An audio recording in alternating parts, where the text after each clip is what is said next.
10 ans, plusieurs structures se sont réunies pour porter cet événement des rubans du développement durable, faire connaître les collectivités qui étaient exemplaires en matière de développement durable, en matière de protection de l'environnement.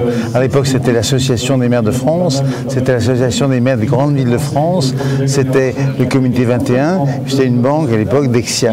Et ensemble, pendant 10 ans, nous avons porté ce projet avec 137 collectivités qui ont été honorées, qui ont été récompensées pour l'exemple qu'elles donnaient à leurs collègues. Chaque année, le jury des rubans identifie et distingue les meilleures stratégies globales de développement durable proposées par les collectivités locales.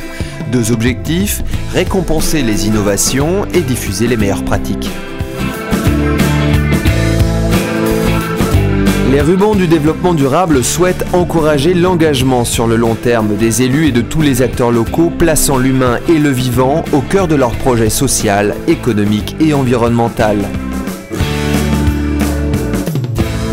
Le développement durable, ce n'est pas une démarche où on met en place quelques opérations pendant quelques années. Non, le développement durable, c'est une façon de gérer différemment les territoires et donc une nécessité à s'ancrer dans le temps dans une approche multi-acteurs.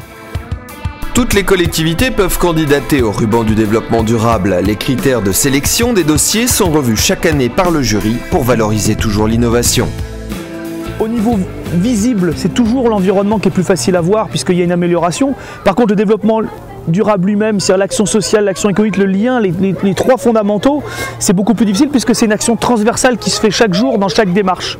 On est tous les uns liés avec les autres et il ne faut pas croire qu'une seule ville ou un seul village ou même une grande ville peut uniquement être maîtresse de son destin. Ce label d'excellence est attribué pour 2 ans et visible grâce à un panneau d'entrée du territoire. Depuis 2011, les rubans du développement durable sont placés sous le patronage du président du Sénat.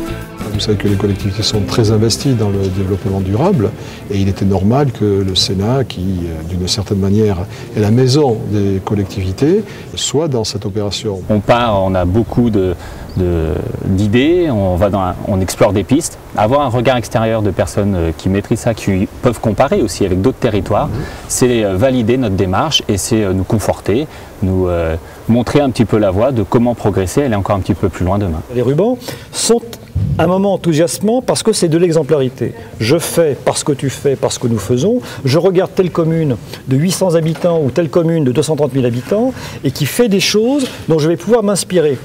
Donc soyez contagieux, piquez les idées des uns des autres, adaptez-les à votre territoire, mais allez-y parce que c'est le sens de l'histoire. Pour participer à cette opération et vous aussi obtenir le label Ruban du développement durable, téléchargez et renvoyez votre dossier de candidature avant le 31 mars.